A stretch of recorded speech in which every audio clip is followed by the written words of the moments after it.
We're now live. Before we begin, I'll go over the emergency response plan for this room. In an emergency, everyone must evacuate through the nearest safe exit. Those seated in the gallery take direction from security to evacuate. Council takes direction from the meeting clerk to evacuate.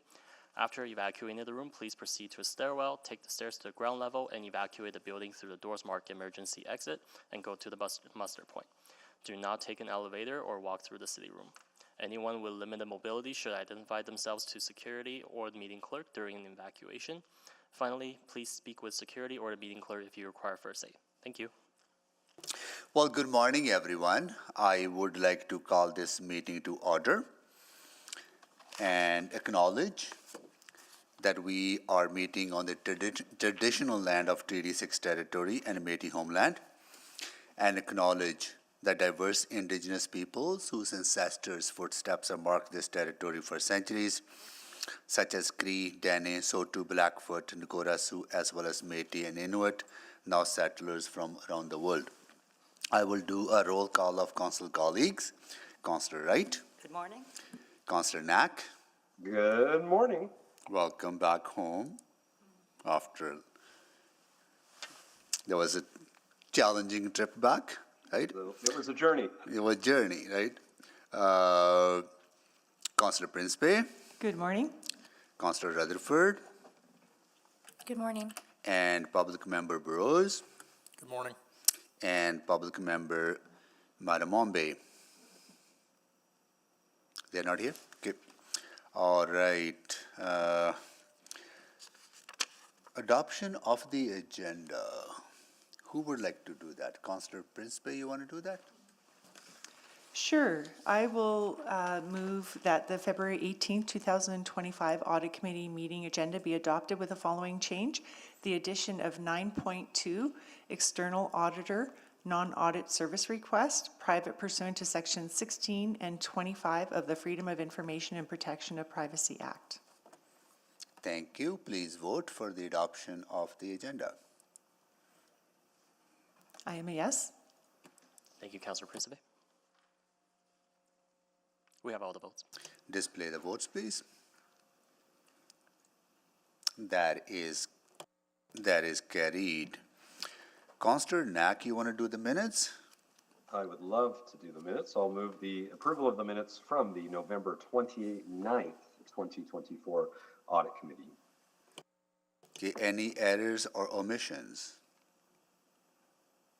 I am seeing none. Please vote.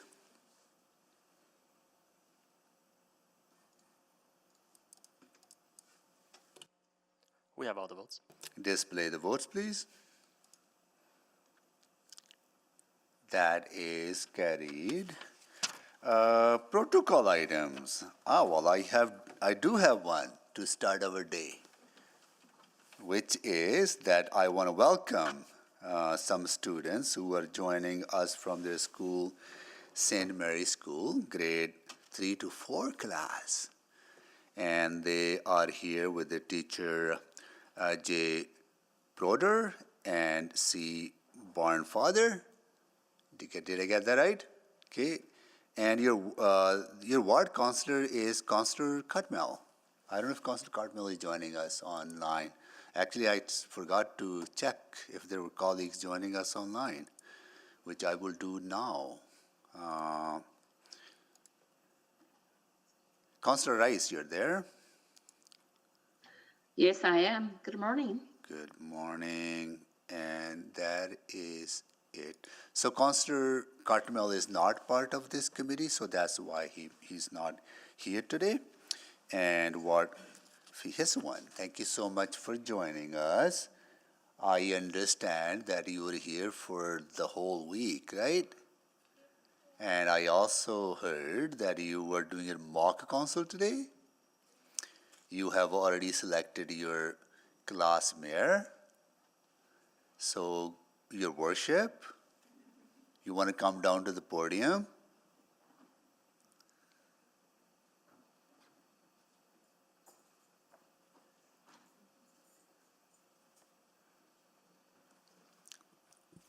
Was tell us your name first, right? Then tell us what are you going to be talking about.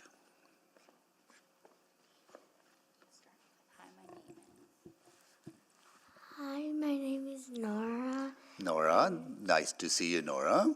And we're talking about if we should have snow days in Edmonton or not. Snow days at school, like when the school closes. Snow days, Snow days, yeah. like, or maybe cold days, Maybe it's too cold days. right? Maybe if it's gets snow days below minus 25, no school anymore, right? Would that be good? Yeah. Maybe not. Oh, I don't know if that's going to be good, but we have to ask your parents about that too. Maybe we'll do a mock council of parents to vote on that, right? So let us know what are you going to be, once you have done your debate, let us know what you decide, okay? Cool. Thank you so much for joining us. Okay, we are in audit committee, by the way. We are just talking about, how do I explain audit in a simple way? Maybe I'll go to our city auditor. Can you explain to the kids what the audit is in a simple way? So the Office of the City Auditor is separate from the rest of the city in that we report right to council, and our work is looking at whether the city is spending our money in effective ways and efficiently, and if they're taking care of risks that are out there. Yeah. Are we getting the value for the money, and are we being effective in delivering services and programs? So that's what we talk about today. All right. Select items for debate. Who would like to start? Selection of items. Okay, Councillor Rutherford. Yes, I would like to select 7.3 and 7.4. 7.3, 7.4. Councillor Wright. I'll select 7.1 and 7.2, please. 7.1, 7.2.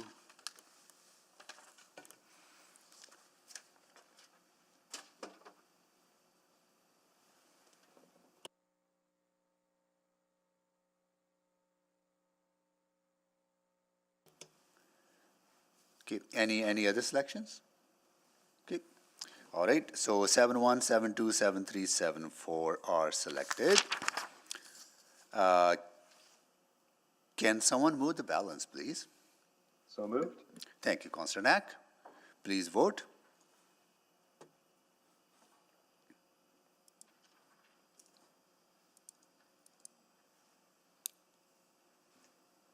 We have all the votes. Display the votes, please. That is carried. Can you please let us know what we have already approved? Thank you, Mayor Sohi. This morning, Audit Committee has passed the recommendations of the following reports without debate.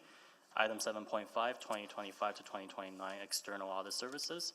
Item 9.1, New City Auditor Bylaw and Changes to the Audit Committee Bylaw. Item 9.2, External Auditor Non-Audit Service Request. Thank you. Request to speak none. Request for specific time on the agenda. I gotta leave about 9:45. It's from 9:50 till about 10:50, about an hour. But we'll see how the agenda goes. I want to be here for the DATS report. Okay. Councillor inquiries. Any councillor inquiries? Seeing none. Reports to be dealt with at a different meeting, none. Request to reschedule the reports, none. Unfinished business, none. Public reports. All right, we are going to go to our first item, 7.1 and 7.2. Well, good morning. Today, I'm presenting to you our recommendation follow-up report as at January 30th, 2025. This report is prepared by Jeannie Kim and Leslie Glasbeek. The recommendation follow-up process is essential for an effective audit process. It ensures council, administration, and the Office of the City Auditor know that prior recommendations and risks are being addressed. After we complete the audits, the lead auditors will check in with administration and provide support if needed while they're implementing the recommendations. When administration feels they have implemented the recommendation, the lead auditor does follow-up work, including interviewing staff and reviewing documentation.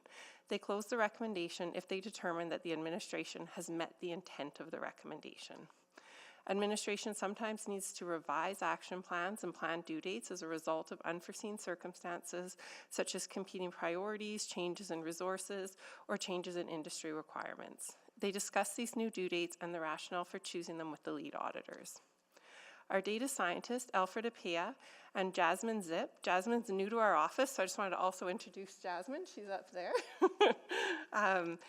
So she just joined us in December, but they also maintain the Office of the City Auditor Recommendation Dashboard. It includes the summary you see on the slide and information about overdue and closed recommendations. The dashboard is refreshed weekly, and monthly we provide the executive leadership team with a link to the dashboard and a summary of outstanding recommendations.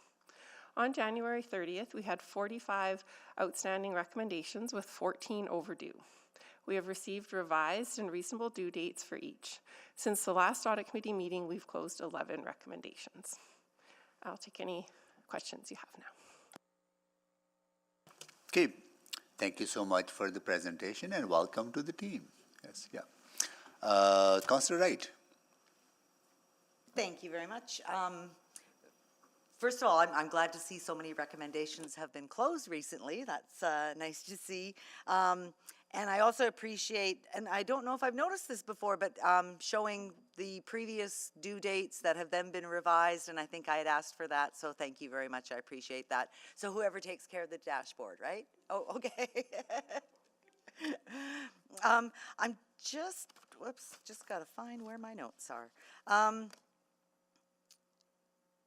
Oh, do we get a presentation at all from administration on their response yet? No, so we're just questions I can go to both you and admin? Yeah, I believe there's admin, they're Okay. on the line. Okay.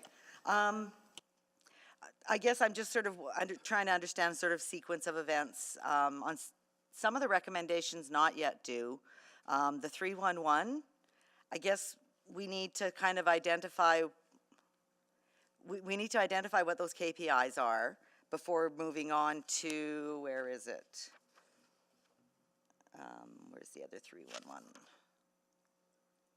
There's another one for 311 that's due in April. So I was just wondering, is that going to be, so the identifying the KPIs is due in March, and then the other one for 311 is April. Is that enough sort of time in between?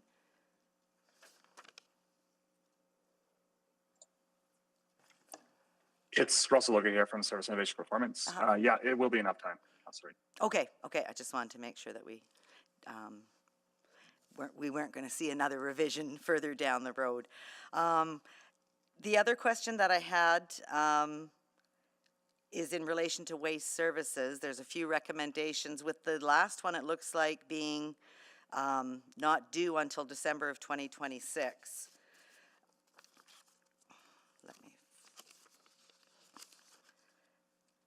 Okay, and that one is assessing internal and external service providers. I'm just wondering why so long? I'm not sure if they'd be on the line, but I can answer that just based on the audit. That one, they were waiting for the contracts to be up, so they were aligning it with the contractor contracts and doing the service review. Oh, okay, so then that'll be in preparation for that. Okay. Yeah. And I think that's all I had. Just, yeah, my other questions are for DATS then. Okay, thank you very much. Thank you so much, Councillor Wright. Councillor Rutherford. Yeah, I have some specific questions and I have some more broad, holistic questions. So I'm going to start with the broader questions. So some of the original, when I'm looking kind of at this trend, some of the original due dates, we're seeing the revised due dates being like 2 years after. So I'm looking at this one on the enforcement or even the city's response to homelessness. And those would have come to audit committee in 2022. So we're looking at, by the time these recommendations from doing the audit, making the recommendations, and getting a sense, we're looking at a 3-year time gap. And that concerns me from if this is meant to identify risk and places where we need to tighten up risk, A, that seems like a very long window, and B, why, like, it also seems like my understanding is that the original due dates that are in the recommendations, like the DATS ones before us today, are made in collaboration with administration, what they think is feasible to get that done. So what is going on? I can start on that. Yeah, they're done, those dates are set by administration. We provide them with input when they're setting them, but they are set by administration. I do agree with you. I am concerned about the number of recommendations that are over 2 years overdue. We have had conversations with administration, and I've brought up the same concerns around those risks, that aren't being addressed. And I have been told, they are working on them. In some cases, specifically, I know the homelessness one, that one, the plan got approved. They just needed time because we're not going to close the recommendation until we see the evaluation occurring. So there's sort of some rationale for some of them. And then on some of the other ones where we're not seeing as much movement, we've had the conversations and talked about that. And, there'll come a time where if they're not being implemented, administration has to make a decision, right? If that risk is going to be accepted or if they'll continue to work on them. And at this point in time, they're continuing to work on them and address those risks. And that's the broad answer. So there'll be more specific answers. I guess, to more specific I guess to ones. administration, who's online from administration? From like city, like I'm gonna say financial and corporate services. I believe Stacey Pepper is online. We also have Jennifer Flaman online if you'd like to. Yeah, the homeless one was just one example. I'm less concerned about that one because I, again, had my own thoughts on that audit. But I guess to administration, whomever is the nebulous administration to answer this question, why are we committing in the original presentation of the audits a deadline that we don't seem to be able to even come close to meeting and achieving? How are we so off on our scope of work that is required to implement these audit recommendations?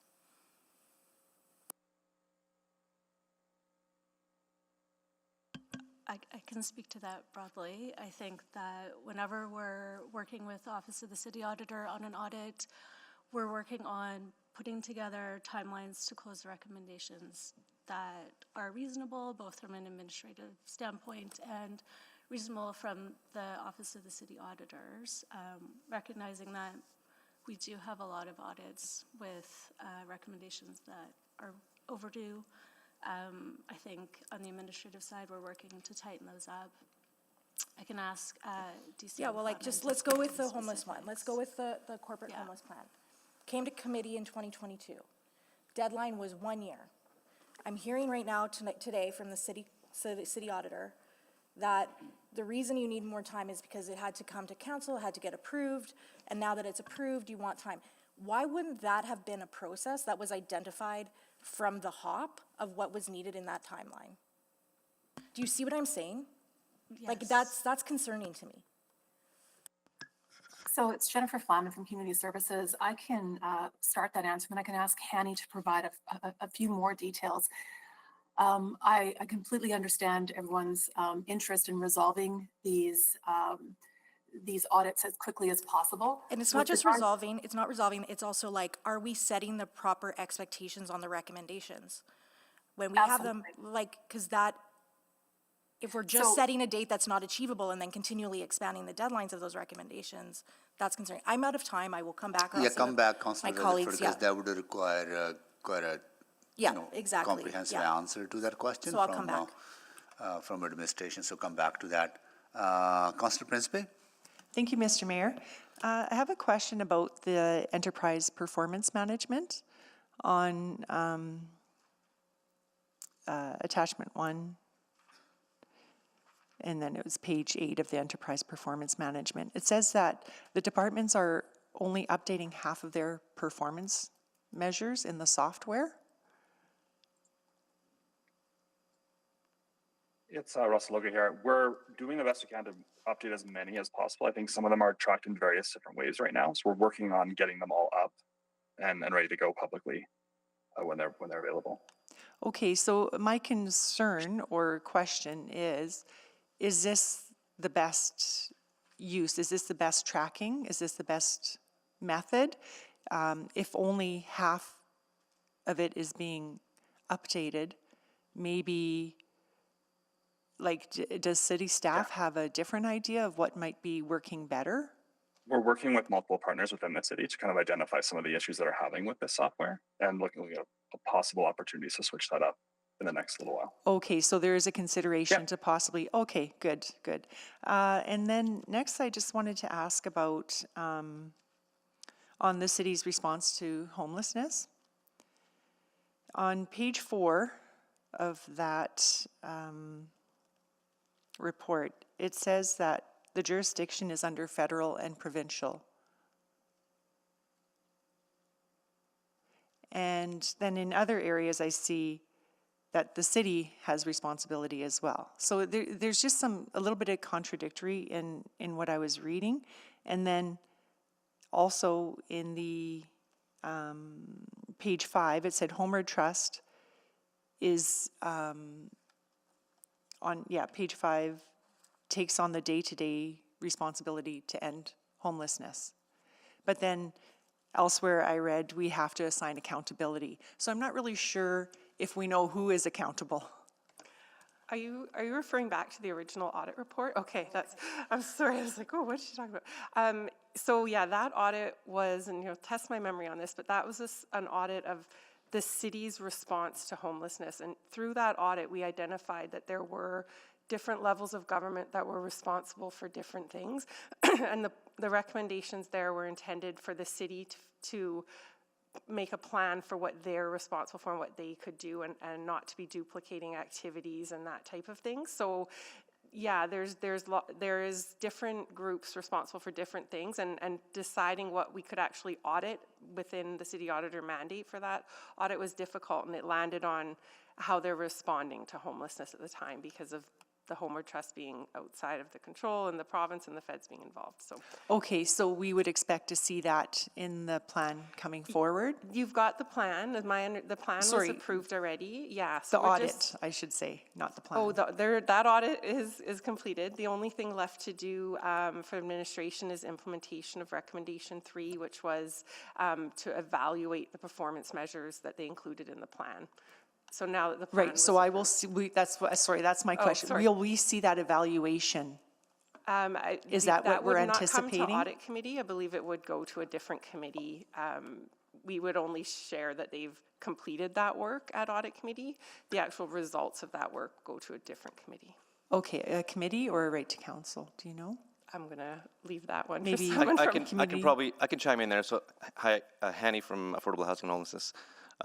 We plan on doing annual reports on our evaluation framework, so the council will see that probably at Community Public Services Committee every year. Okay, great. Okay, yeah, I just wanted to follow up and see where we're going to, when that will be coming to us. Okay, I think that's it for me right now. Thank you. Thank you, Councillor Principe. Mr. Burrows? Yeah, another kind of broad-based kind of overarching question, I suppose, as it relates to the recommendations. When I look through the report, there looks like there's another 9 or 10 kind of recommendations scheduled to be closed in short order. And short order actually before this committee meets again, kind of in April. So my question is really like, at the expense of giving Councillor Rutherford more fodder, those 9 or 10 presumably are on track to be closed and we can high five, or is there a different discussion that we should probably have here and now about they might be subject to some slippage as well? At this point, it's my understanding that they're all on time. I don't have any other information than that to give. Like I said, we're working with them. We haven't received new due dates for any of them yet. We haven't gotten that indication that they won't achieve those dates. But I can't guarantee that something might happen between now and then. Sometimes, as much as we try and meet with administration and make sure that the intent of our recommendations are being met, we do get information where they think they may have met the intent of the recommendation, and then we need to ask for additional information or some additional work to be done before we're willing to close the recommendation. So that might happen on some of these. Presumably there's an iterative discussion between your office and administration if there's a new date to be set though, right? It's not just hey, we're not on track, and surprise, this is what I want the date to be, your office is involved with setting that new date, yes? We do not set the dates. We do provide input into the dates, and we do receive a reason in this case for the new dates.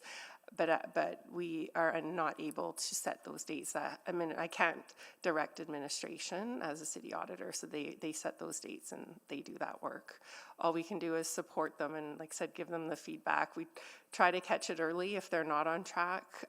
In some cases, that doesn't work, but yeah, unfortunately, because of, if you saw in the new city auditor bylaw I cannot direct city staff. Thank you. That's all for me.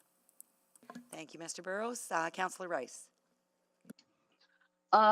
Thank you very much for the presentation. I do have a few questions on behalf of the people I represent in my ward, and I received a few questions during the past few weeks, the community conversations there.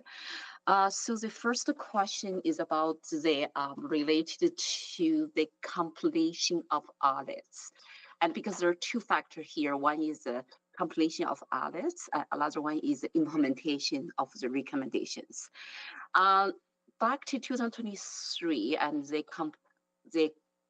completion rate of the audits, only 60%. I would like to get, I did my own calculation for 2024, but I want to get clear answer from city auditor. What is the completion rate and for the audits in 2024? In 2024, we completed 75% of our audit work plan, which was our target. We always have audits that carry over into the next year.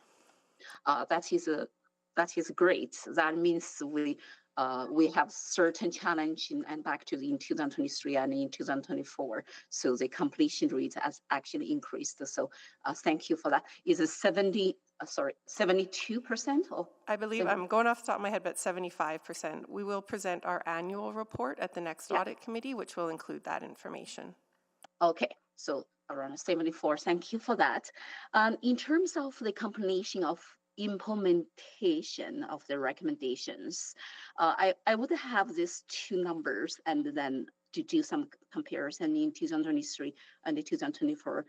Is anyone in city administration provided that percentage, or is the city auditor provided that percentage? Can you get that two numbers? Are you looking for the percentage of recommendations the completion of implementation of the recommendations? That one, so I think we've shown, sorry. If we're looking at recommendations implemented on time, meaning within the first implementation date required, that's 47%. I actually do have, last year it was also 47%. I went back over the last 5 years and we've ranged from about 31% closed on time to 89% closed on time in 2022. So that it was 47% in 2023 and 47% in 2024. I also know that we've closed over 30 recommendations last year as well. Yes, 34. We closed 34 last year in 2024. Yes, that is on the dashboard. So the question behind this is not about the number. The question behind this, because the recommendation implementation process, follow-up process presented in the report, then the question is, there one specific point mentioned, and the city administration could to amend the implementation action plan or timeline. In terms of that point, the public asking and for accountability piece, is there any specific performance metrics and to say, and we, what limitation we are allowed the change implementation action plan, what performance metrics to demonstrate the completion of an implementation of recommendation and meet the standards from audit perspective. So there are two questions related to that. I can only speak to the ones that we're tracking. And as I mentioned before, though, I cannot direct city staff, but we do track the recommendations closed on time. In our annual report that you'll see next audit committee, we do also provide in there a listing of, or sort of an overview of the recommendations that we've closed and the risks that have been addressed by those recommendations throughout that year, whether on time or not, but whether those ones were closed. So we include that there. We also, I believe, if you're looking for accountability, the admin response report to our follow-up report provides those explanations and the rationale for why administration has changed the due dates or not met the due dates. And so that report coming to audit committee, I believe, is part of that accountability and just the discussions that we have at audit committee around recommendations and the follow-up. And I guess too, yeah, we've also now included the number of times that those dates have been revised in our report as well to add that other bit of information for audit committee. Okay, thank you. My time is up. Thank you. Councillor Rutherford? Yeah, thanks. I'll get back to my other line of questioning. Just want to take some of the fodder that Mr. Burrows passed me. I'm just kidding. But he asked that question to the auditor. I want to ask that question to city administration. With the reports that are due in short order, or the recommendations that are due in short order before the next audit committee, are you certain you're on track to hit those due dates on all of them? I think in a broad sense, Councillor Rutherford, we are always looking forward whenever we get the auditor's dashboard to see what recommendations are closing, what recommendations are coming due. So without going through those 9 recommendations right now, and we can follow up with the departments, I'm not able to say with definitive certainty that we would be closing them as per the recommended due date, but it is something that the city manager is well aware of, and our executive leadership team. We're always looking at the auditor's dashboard and looking both kind of backwards and forwards at the same time in preparation for these committee meetings as well. So, and I think that's exactly what I was going to say. I think that my expectation is at the next committee meeting, that if there's ones that are going to be due in short order, that you have those answers from those departments and those areas that are responsible for implementing that recommendation. Thank you. Thank you. Work on that. Okay, back to, I'm using this, and again, to Councillor Principe's point, I didn't even really like the corporate audit because I think it put on more onus on council and city than what is actually in the sphere of our responsibility, but that's neither here nor there. At the time I talked to the city manager about, I didn't think that the admin should have even accepted the audit recommendations, but here we are. It says in the report from 2022, the city has not yet developed performance measures because we do not have an internal overall response to homelessness. The city has yet to define this strategy, desired impact, and expected outcomes. So you have identified in this report in 2022 that there's a scope of work that would be needed before you could do our recommendation 3. Yet administration put the due date as 1 year from that mark. So this is what I'm getting at. Like, why are we not better scoping and putting realistic dates that we can achieve these recommendations? Because if I'm gonna put on my like skeptical, cynical public hat, which we get a lot, put a shorter due date so that you don't get asked questions at audit committee, and then extend that timeline on an ongoing basis. Rather than when this report is due, audit committee asking questions about why is there such an extended timeline on this recommendation. I think in a broad sense, our intention is not to do what you just said. But you can see how it could be perceived that way, right? Absolutely. Especially when you've identified in that report a whole body of scope of work that would be required before you can even get to recommendation 3. I think what you're highlighting is perhaps some of the complexity that may come with recommendations, that there's a body of work that needs to be completed. And so at the time of the audit, admin is working with Office of the City Auditor, looking at the recommendations, trying to come up with what would be a reasonable timeline for us to complete that work. And things do shift over time, and so perhaps having a good understanding of the scope of the work that's required to complete the recommendation at the same time as we're putting forward our admin response to the audit, there's a lot of work that has to happen there, and so things are shifting, and you're seeing Yeah, that. and I understand shifting, and I think that, just to be clear, the report that's attached to the dashboard that talks about why some of the deadlines have been changed, we're very clear, very straightforward. It's very good. It's just, I'm concerned about how much we're actually scoping our original deadlines for the original recommendation. Because as the city auditor pointed out, she can't direct admin. If we think that that timeline is unreasonable, if we think 3 years to get a recommendation is complete is unreasonable, we as audit committee can direct you. So we need to know what we're really dealing with and have that conversation in committee. Thank you. If I can offer, Councilor Rutherford, it's Jennifer Flaman online. We are always interested in continuous improvement. There's never anything nefarious about how we select our dates. It is always with the best of intention. And when new information becomes available, like having to work with partners or procurement processes or needing to ensure that things are lined up for the evaluation, those tend to be the things that drive those dates. And in terms of continuous improvement, with our equity audit that we did in response to your interest with our rec centers, you will notice that we broke out the recommendations and ensured that we gave ourselves enough time in order to do the work and not to have to come back for deadline revisions. Great, thank you. Thank you. Councillor Principe. Thank you, Chair Wright. I just wanted to know, do we do any comparables to other cities, like the amount of recommendations that are closed or overdue? I'm not sure if that's normal, or I don't know if Mr. Burrows, if he has any kind of knowledge on this, but do we know?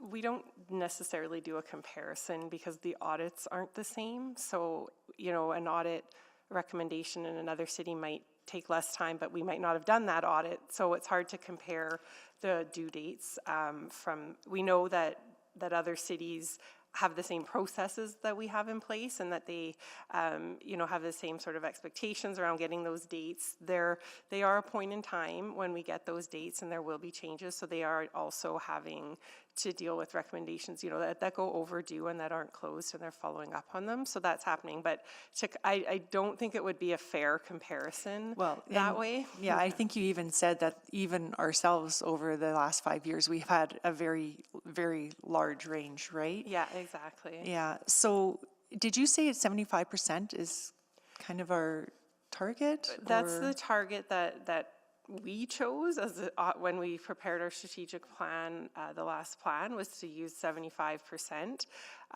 Again, we don't have control over that number, so it is.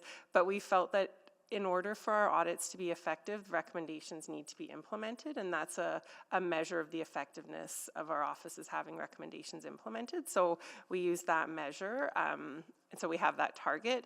But it's if there's not a lot we can do to achieve that target one way or the other. And 1 year we did, and another year we didn't too, right? So it definitely does fluctuate depending on the other work that's happening in the city. And I know, we go over the plan for the upcoming year, and the plans that we approve and that we work on together, that's considered reasonable, what we're requesting for audits, right? Definitely. Yeah. Okay, great. Thank you. That's it for me. Thank you. Thank you, Councillor Principe. So the auditor has targets of 75%. You have no control over what admin does. You report directly to council. Our other employee is the city manager. Is Mr. Robar on the line? I don't believe he is, Councillor Wright. Okay, well then, so I guess maybe one of the DCMs could answer for me. Is there any targets worked, audit recommendation targets and that worked into your own performance management plans? I can tell you, this is Jennifer Flaman. This is considered a large and important body of work that we take very seriously. And so in determining our timelines, we use this, we understand how many resources will be required. And so it's part of the larger just resource management that each deputy is responsible for. And that's why, the auditor meets with our strategic executive advisors every month to review where we're at. So the conversation is constant, and we are very aware. I might offer to the auditor that might be helpful is, Councillor Wright, you had asked to have the due dates and the revised due dates put into the report.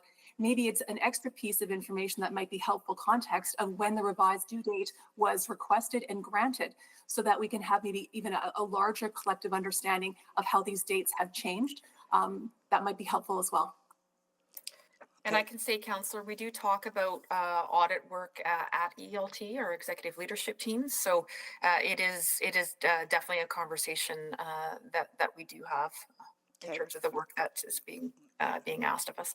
So Having been in financial services for 30 some odd years, subjected to many audits at many times, if the branch manager, didn't meet successful audits, it formed part of their performance review. And I'm just wondering, there's nothing specific like that within the city's performance management.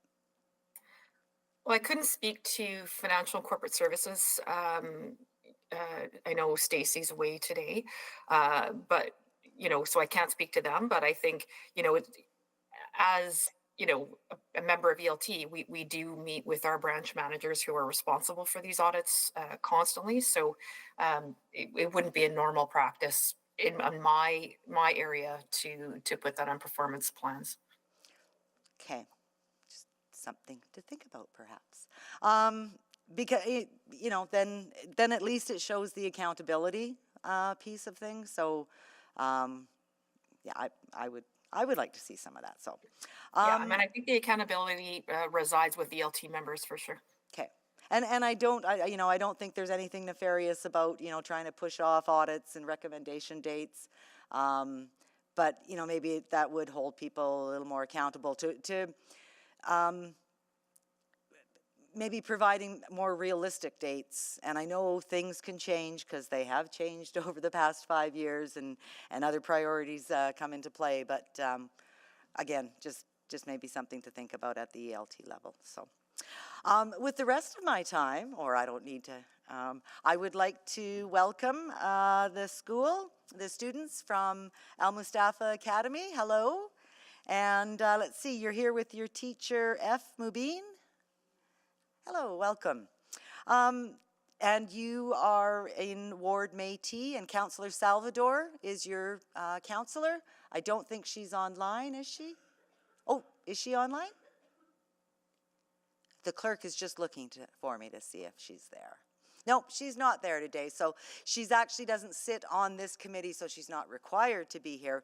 But lots of times we like to come and sit on other committees just to find out what's going on. Are you here for just the day or the week at City Hall School? Just today? Are you doing a mock council? Have you determined who the mayor is? Would you like to come down to the podium here, and then we can all hear you at the mic?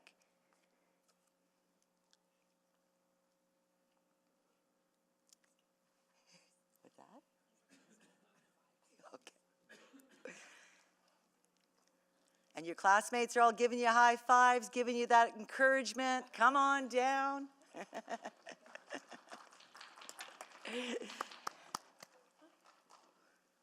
See, we all encourage each other around here too, so that's good to see. Hi, so your name again was? My name is Eslan. Eslam? Yeah. Welcome. And you're the mayor for today? Yes. What are you going to be debating in your mock council?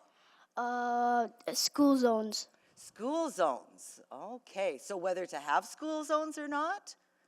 Or what the speed limits should be? What do you?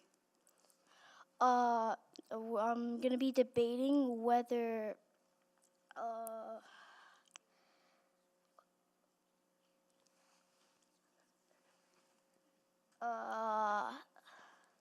Whether there should be a school zone around your school? Yeah, whether there should be a school zone around our school. Okay, well, I'll be interested. What do you think about that? And then what can we do if, if people don't adhere to the speed limits in those school zones as well would be something interesting. Yeah. Okay, awesome. Well, thank you very much for coming today. And did you see lots of interesting things on your tour already? Yes. Yeah? What was the one interesting thing? The brick, the wall that was millions of years old with fossils in them. Oh, cool. Yes, those are very interesting. I liked hearing about that too. Okay, well, thank you very much for coming down and sharing with us. And to all the students here, you're welcome to sit in and listen to more of the committee meeting. Thank you.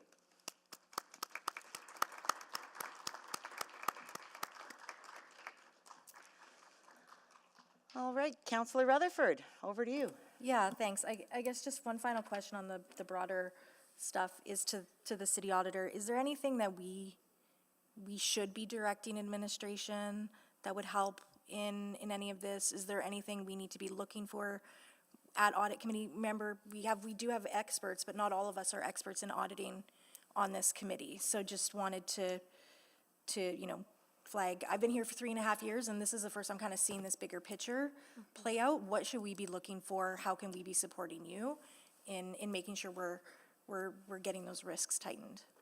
Yeah, thank you. That's a great question. And I actually do feel that these discussions that we have at every audit committee where, we bring to light some of the recommendations that are taking longer to implement, that's very important, and that's very helpful as well for me to have that conversation and to know, and for administration to know which recommendations you're concerned about and those timelines that you're concerned about. Aside from that, we do have a lot of conversation and a lot of discussion around the recommendations and what they're doing, and I can say that they are, when they set those dates, like I said, it's a point in time, and they're set with a reasonable expectation. They're not set to play games or anything like that. But things do happen, and they do tell us, and they are working on implementing those recommendations. And like I said, I have even brought up that is there a time when you just accept those risks and that they don't happen? And no, they're not willing to do that for any of them yet. So that is stuff that we've had, but I really do think that just bringing it to light here, having this conversation, and they've been great conversations over the time I've been the city auditor, so that's what's helping. Thank you. And I'm wondering though, is there, because all risk is not equal, right? So when something is taking 3 years to close, if it's a low risk, it's still a risk, but it's a low risk, again, we might have less concern. But if it's something like, I was happy to see the cybersecurity one closed, because I would assume that is a high risk, right? So is there any way for you, when you're presenting these, to say if you think a recommendation that's overdue is a higher risk? I don't know if it's possible or not, or and I'm just wondering if there's because I don't understand the scope and scale of when we're saying this is a risk. Is it a 5-alarm fire risk, or is it a don't trip on the cord risk? Another very good question, and one that I do think about a lot. Is very difficult because of the nature of the audits that we do and the differences for me to put. If we put it in an audit report, we've said it's of a significance that it should be implemented, and it's of a priority that it should be implemented. So over time, things do change, and so it's on us. It's basically incumbent on us as committee to say whether that's an acceptable level of risk or not. And administration as well. Yeah, fair. Okay, that helps. And then I just had another question, more specific to the Fort Edmonton Park, and it says that operating model discussions are scheduled. Can I get a little bit more information about that? Are we changing the operating model with FEMCO? Councillor, we've been going through, one of the recommendations was to document the roles and responsibilities. So we've been looking at the future state, and are those the roles and responsibilities that we want to maintain as we go forward? FEMCO's asked the city to take on some responsibilities that they had previously managed for us. So looking at how can we smooth out the model, how can we ensure that it's efficient, and if it does need to change, that we would do that before we updated the governance documents, and we went through that process. Okay, but just to clarify, the operating model isn't changing significantly from, like, in terms of having a corporation that's a separate entity running Fort Edmonton Park. Like, that's how I read it when I'm reading the operational model. Yeah, there, two parts of that. We're waiting the response from the Alberta Labor Relations Board on the common employer audit, which could make a significant impact on the operating model. And then also working with FEMCO about capacities and sort of what they can take on and what they need the city, and then to ensure that whatever model we land on continues to make sense and offers value for money. Will there be a report generated for committee, not audit committee, but another standing committee on if there is substantial shifts or if that audit does show that there needs to be some significant changes? Yeah, certainly we would bring back any substantial changes to committee for approval. Okay, that was my question. Thank you. Okay, thank you very much. Councillor Rutherford, any other questions? Seeing none. Can I do the recommendation since I selected it? Okay. So I'll recommend that the February 18th, 2025 Office of the City Auditor report, OCA 02927, be received for information.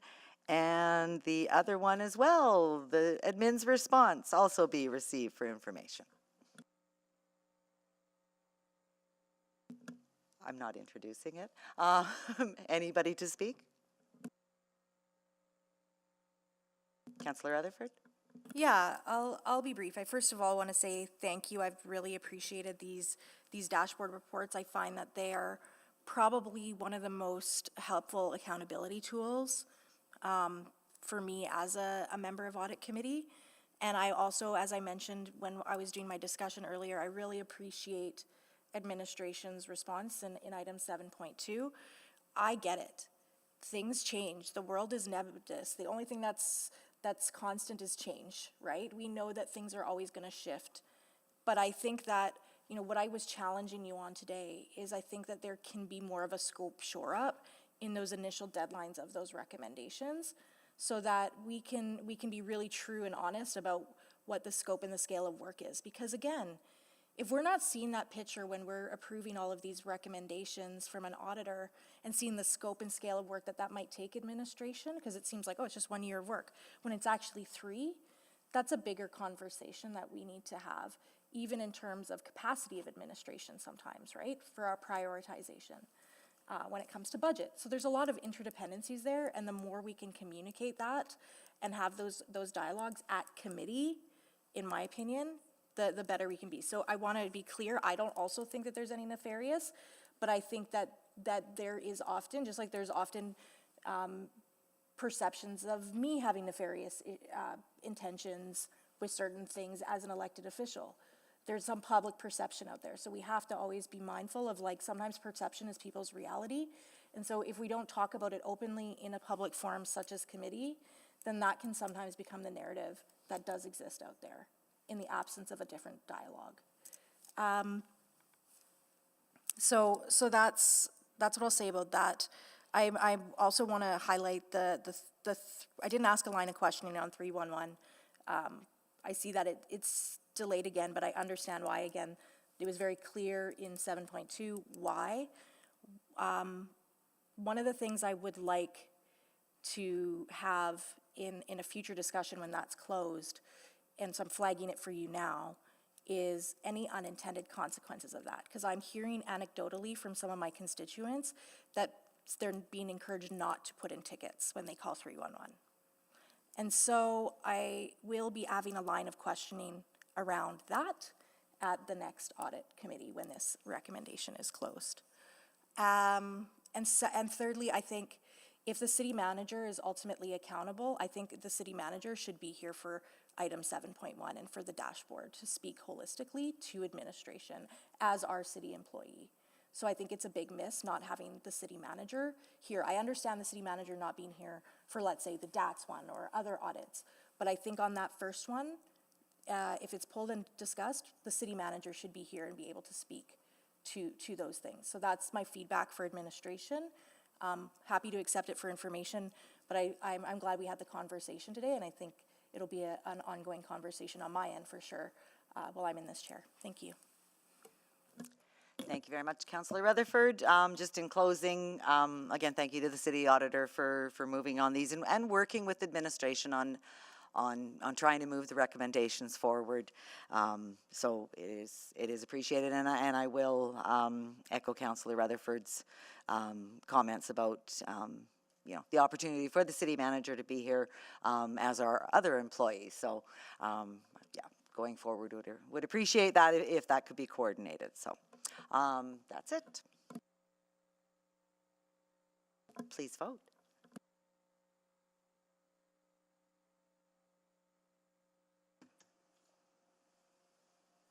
We have all the votes.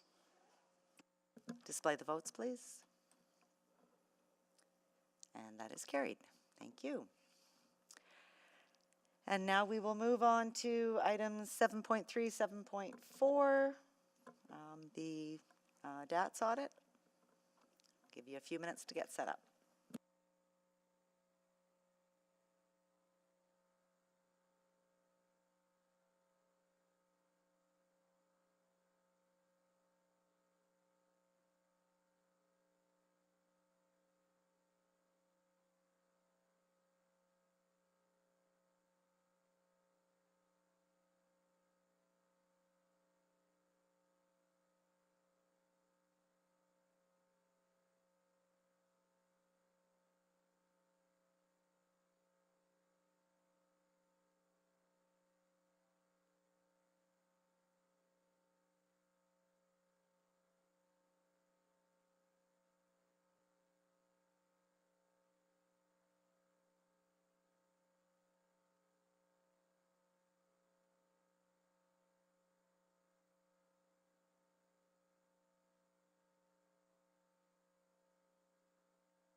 And whenever you're ready, go ahead.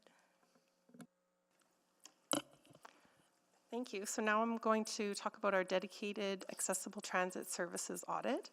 For this, the audit team for this audit included Deputy City Auditor Jason Salawan, who's next to me here, as well as our Senior Auditor Fahim Rajabali, and auditors Pauline Towler, Jeannie Kim, and Larissa Vasconcelos, as well as our data scientist Alfred Apia.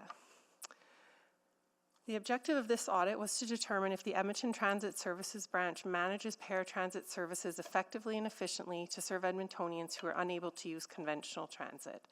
Overall, we found that the branch partially met this audit objective. The branch has several strengths.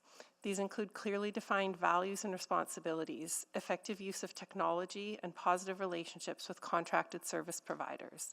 Staff generally feel well equipped to do their jobs, and DATS clients are satisfied with the services. However, we found areas where they can improve their efficiency and effectiveness in managing paratransit services. Next slide, please. So we found DATS documented eligibility assessment guidelines are outdated and staff don't use them when making eligibility decisions. There's also no process to check if decisions align with the guidelines. DATS's password security practices are weak and information retention needs to be improved. The DATS team monitors some, but not all, of the minimum contractor performance standards and hasn't charged service assessments when these standards are not met. Additionally, contractor invoices are not being reviewed and approved by a second individual, and we found errors in invoicing. DATS hasn't set goals, linked existing operational measures to them, or established targets for these operational measures. Although the DATS team participates in a branch-level risk assessment, there is no regular risk assessment process specific to paratransit services, and the service model hasn't been evaluated since contracted service providers were added in 2019. DATS doesn't have sufficient data validation controls or data quality assurance process in place to ensure data within the paratransit software is accurate, consistent, and complete. And lastly, we found that while the DATS team provides extensive training to staff, some training materials are outdated and completion of training is not formally tracked. So we made the 8 recommendations you see on the screen to address these risks. Improving the effectiveness of DATS will help ETS better fulfill its mission of providing industry-leading, sustainable, and rider-focused paratransit services to the Edmonton community. These improvements will benefit DATS clients who rely on this service. I want to thank the management and staff of the ETS branch for their cooperation during this audit. Our audits are intended to add value and enhance the city's ability to successfully achieve its objective. And without their support and cooperation, with their support and cooperation of the branch, we were able to do that here. So take questions, or actually, I believe, do you guys have a presentation, Carrie? Another presentation, yeah. So we'll follow immediately afterwards with our presentation and response. So my name is Craig McEwen. I'm acting in the Deputy City Manager role. With me to my left is both Carrie Houghton-McDonald, who's the branch manager of Edmonton Transit Service, along with Paul Schmold, who's the manager of Paratransit. We also have Mark LaChance, who's our manager of business strategy and planning, along with Ryan Birch, the director of bus and security operations from ETS. They were involved in the audit process. They're just sitting behind me to my right. I'll start by saying, similar to the audit we did with facility maintenance and waste services, totally welcome the audit coming in. I feel like any audit should and does find things, and we welcome that. And so, talking from a perspective of continuous improvement, I know there was like a host of meetings that we were all involved in. Really what we're here to do is look for areas of opportunity to improve that service for all Edmontonians. And so I feel like we're, even just sitting beside one another here to, speaks to like, hey, we went through this together, and the idea is, how do we improve the service? And I think the audit found a number of things that and we accept all the recommendations. And so we've got a host of actions in place. Just kind of touching on the previous conversation about timelines, you'll notice they are all scheduled to be complete this year.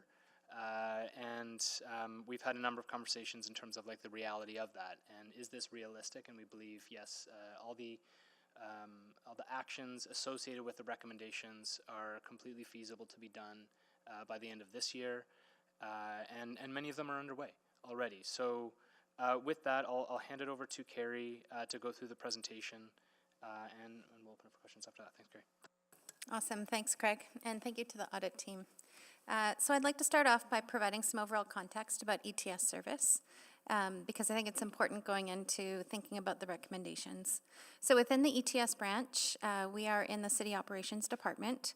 We have one overall service that we provide to Edmontonians, and of course that's transit service. And then underneath that, there are 2 sub-services within transit. The first is conventional transit service, and then paratransit service. So within conventional transit, it includes things like our bus and our LRT network, providing high-frequency, fixed-route transit network across Edmonton. On-demand transit offers demand-responsive bus service in areas that don't meet criteria for fixed-route service and is a first kilometer, last kilometer solution. DATS, on the other hand, is the brand of our paratransit service and provides a door-to-door shared ride service for persons with disabilities who cannot use conventional service options. As we near our 50th year of delivering DATS service in April, we're really excited about that milestone, I'm reminded of how critical this service is to thousands of Edmontonians and the important work that the staff do every day. If you go to the next slide. So DATS does have several key differences that set it apart from conventional transit. And I want to give a shout out to the audit staff. They actually completed a course through the Canadian Urban Transit Association to understand these differences, and I really appreciate that extra step they took.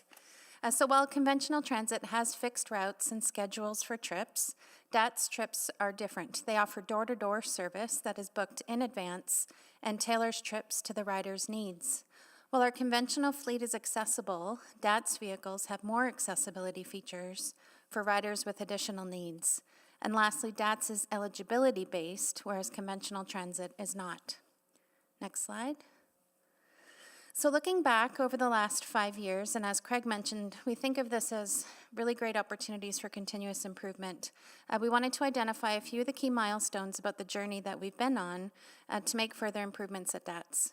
A program and service review was completed in 2018-2019, which led to the DATS multi-year service enhancement action plan. That same year, we secured taxi contracts to provide more options and flexibility for DATS riders. In 2020, we started DATS rider satisfaction surveys, allowing for consistent opportunities for feedback and timely improvements as a result of recommendations in the program and service review. In 2021, we overhauled trip cancellation policies, which made DATS more available for riders. We also changed the name to Dedicated Accessible Transit Service in order to be more inclusive. In 2022, we expanded the types of vehicles in the taxi contract, again, to provide more options for DATS riders. In 2023, we implemented scheduling changes to incorporate distance-based ride times to make onboard time more consistent and reliable. And then in 2024, we upgraded our online booking capabilities to include real-time trip tracking with online booking upgrade for DATS riders, something that people were asking for a very long time. So that gave us an opportunity to respond to direct feedback from riders.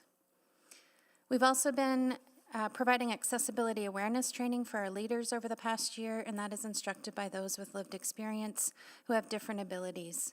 Again, overall, we're on this journey of continuous improvement, and these audit recommendations help us to further improve. Next slide. So the auditor's report notes there's a higher cost per trip for DATS compared to conventional service, so I wanted to provide some additional context about the operating budget. Service design for paratransit leads to a higher cost per trip because it is a door-to-door service, responsive to rider trip demand. Conventional service, on the other hand, is a mass transit solution that provides a fixed route, scheduled service for a larger portion of the population. So you can achieve more efficiencies in mass transit than you can with specialized paratransit service.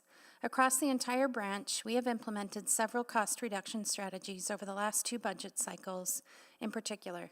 And specific to DATS, I wanted to highlight that we have eliminated out-of-scope positions and increased scheduling efficiencies through technology upgrades as examples. When paratransit service providers reference a lower cost per ride, it is due to a larger amount of the service being delivered through third-party contracts. And this is the case in some other Canadian cities, and it was flagged during the program and service review. Next slide. So as mentioned, we agree with all of the recommendations, and we have a plan to address everything by the end of this year. And as Craig mentioned, we do feel very comfortable with the timelines. I'll now describe each set of actions that we're working on. So the first recommendation is about work we will do to update our documentation outlining our eligibility assessment criteria, ensuring our training materials are up to date, and developing a quality assurance program for the rider eligibility process. We have had long-serving staff in this area and appreciate the auditor flagging these opportunities to improve our documentation and processes. It's also important to note that the auditor's report noted that they found there were no instances where registration agents unfairly denied an applicant access to the service. So while we have improvements to make, we erred on the side of inclusion and acceptance of applications. The next recommendation is about work we will undertake to improve our software password security and delete records for riders who have been inactive to improve our safeguards. We are working with our technology partners to make these changes. The third recommendation is about work to improve monitoring contractors and the need for more formal controls. We are documenting audits and inspections of the contractors, and service assessments for contractor performance thresholds will be formally reviewed and contracts amended to reflect best practices. The fourth recommendation is about making changes to have a second individual review and approve contractor assessments and invoices to reduce errors. While we have multiple approvers when setting up purchase orders, we are adding other approvers for monthly payment processing. And in addition, we are adjusting the processes of contractor payments, again, to include a secondary review for the invoicing as well. Next slide. The fifth recommendation, ETS participates in corporate business and budget planning, as most of you know, as well as enterprise performance management and risk management processes. When we participate in these processes, we're participating as a branch within the City Operations Department, representing both of our sub-services. So that means that sometimes sub-service level content is condensed or it's not advanced into the corporate kind of process. Going forward, we will have goals, measures, targets, and a risk register specific to paratransit documented in the branch, and we will seek to better integrate them into the corporate processes. For recommendation number 6, the auditor recommended that DATS regularly review its service model to optimize value for money and service quality. We will document the considerations that we will take in doing a review of the service model and complete a review of the service model every 4 years, tied to our 4-year budget and business planning cycle in the city. We will implement this as part of preparing for the next 4-year budget with council. For recommendation number 7, the auditor recommended we implement data validation controls and a data quality assurance process to regularly review data accuracy and completeness. And as a result of that, we will be implementing these controls and a data quality assurance process.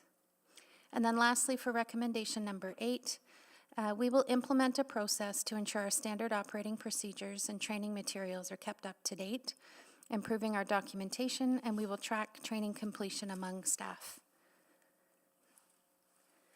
So we have incorporated the audit actions into this year's work plan for our teams, and we look forward to working with the auditor to close them all off. Thank you again to the auditor and the team members, particularly Jason and Fahim, for engaging us very well in this process. I'd like to also thank our team in DATS. So whether they're working as booking agents, operations technicians, operators, client relations, or dispatch, they're contributing to connecting people to the people and places that make our city great. And lastly, I'd like to also thank Paul and Lincoln as manager for DATS. He's been steering a lot of these changes, and I appreciate his leadership. Thank you. Thank you very much for that. Councillor Rutherford, you selected this item. Did you have questions? Yes, thank you. I've been looking forward to this item coming back to Audit Committee. I guess you've kind of touched on it in the presentation from administration, but I just wanted to get a little bit more clarity from the city auditor about how, you know, that service improvement review and the subsequent reports. Like there was one that recently, I mean, I did a blog on it about the dedicated transit improvement, like that continual improvement. And I understand the scope of this, but what was the interconnectedness and what was the distinction? If you could just help me understand that. So the first part was when we chose the scope of this audit, we really did start it at around 2023, 24, because we knew there had been a lot of changes that had happened, even prior to this getting into our audit plan. So we wanted to sort of address the current state of it. As well, we would have during the audit, looked at that information that came from that plan and the work that had been done, and that would have informed our risk assessment and sort of helped us to decide which areas to focus the audit on. So probably focus it on areas that weren't particularly covered off by that review. Thank you. That's helpful. And then I guess to administration, at the time that report came to council, and I'm sorry if I'm conflating these and let me know if that's okay, there was 3 areas of improvement that were not moving forward because they were unfunded, because there wasn't capacity scope. Here we are with this audit, some areas for improvement. Some of them are pretty straightforward, like the password and the data management, very prudent work, easy. Do you have the capacity for all of these recommendations? Yeah, we have a team with representatives from different areas within the branch, so it's going to be a collaborative effort, and we feel confident that we can make it work in our work plan this year. Okay. And would any of these recommendations help or hinder the expanding service hours, increasing availability of same-day trip bookings, and shortening the pickup window? Yeah, thanks for highlighting that. We see them as complementary. I think a lot of the recommendations are really great opportunities just to tighten up our processes, improve, documentation that all supports an improved rider experience. The 3 opportunities you flagged from our report last fall, those are distinct, kind of really important, I think, opportunities to change that rider experience. So I think of them as working together to make things even better for people. Okay. For recommendation 6, can you talk to me, I guess, from the city auditor about what your vision of what that would look like in practice would be, like continual evaluation of the service model? Yeah, so we're looking for an evaluation of it, again, I would say periodic, I guess, review of that model. Looking to have, what are the inputs going in, cost, quality, risk assessment, stakeholder and customer impact, setting a time frame for those reviews, as well as documenting the review that they've done and the conclusion, sort of the reasons or the rationale for the decisions on changing the model or keeping the model the same as they move forward. Okay, what is our current ratio of sort of the in-house city employees versus the contracted out? What's percentage? I know in ways to try to target like a 50-50. Yeah, it's roughly 50-50, and I think our next opportunity to talk about looking at service expansion would be through the next 4-year budget cycle. So right now we're at 93% of pre-pandemic trip volumes. So having that intentional conversation with council, reflecting what the auditor has just described, we'll do that in advance of the next 4-year cycle to determine how you want to steer it forward. Okay, and then the one thing in the report, well, there's a couple things. This kind of came out of a previous conversation that happened last week. It says that the contractors are responsible for verifying that the drivers and the vehicles meet contractual requirements. And we've had this kind of conversation around subcontracting in another conversation, I guess, to the city auditor. Is that one of the things that you're saying needs to be tightened up in terms of verification, or how? I just wanted to get a clear sense of that, or that the fines, we're not implementing fines if they're not doing it, or any of that work. As far as actual validation, it really comes down to a documentation piece. I think there's regular visitation from some of the supervisors that do go and spend time with contractors. As far as the fines, the penalties, I know that is part of recommendation 5, I believe. Yeah. Thank you. Thank you, Councillor Rutherford. Councillor Knack. Thank you, Mayor Sohi, and thanks very much for the audit and for the response. I actually had just a few questions that were maybe a little more general. So maybe I'll start with our city auditor team. I feel like, over the years, I've started to see common recommendations. And so I pick on recommendation 1 as a good example, where it talks about taking guidelines that have been around for 5-10 years and making sure they're updated. I'm pretty sure this isn't the first time I've seen it. I think I've seen it at this point in time, 10 or 12 times. What are you doing in terms of trying to catch those common themes and then maybe flagging that for the city manager so that they can go and be a little more proactive on those, so that we're not seeing this same type of recommendation every time? Yeah, I do bring common themes to the attention of the city manager probably about annually, and as we develop our annual plan as well, we look to kind of back on the recommendations that we made over the last year and a half to see if there's any common themes. Documentation, you're right, Councillor Knack, it is something auditors come in and look for right away because it helps us understand the business. So when those are sort of missing or outdated, it is something that we find. And I guess, yeah, it depends on the area, on the turnover that they're having and that kind of thing as to whether or not it's up to date or not. But that one is a common theme, and even a couple of other recommendations here, we've had similar recommendations in very recent audits as well. So I'll be bringing that to the city manager's attention. Out of curiosity, is that something that maybe, if you're doing this annually anyways, is that something that could be captured in the future annual reports when you're summarizing sort of all the work you've done? and maybe you haven't, I've just potentially missed it, but is that something that can be included or already is, and I'm just not doing my job well? No, it is definitely something that can be included, and I think may have been over the years. I mean, it actually is part of the requirements of the standards that we bring that to the attention. I am very cautious, however, because the city is very large. There's lots of lines of business. You know, last year we, I think, completed 8 or 9 audits. If I did see something in 1 or 2 of those audits, to make a comment that this is pervasive, I don't have in my evidence of that, right? So I'm very cautious around putting that out, especially in a public document as well. But yeah, if there are some of those things, we would put them in the annual report. And I think it would be more of a, you know, you've now seen this 2 or 3 years running.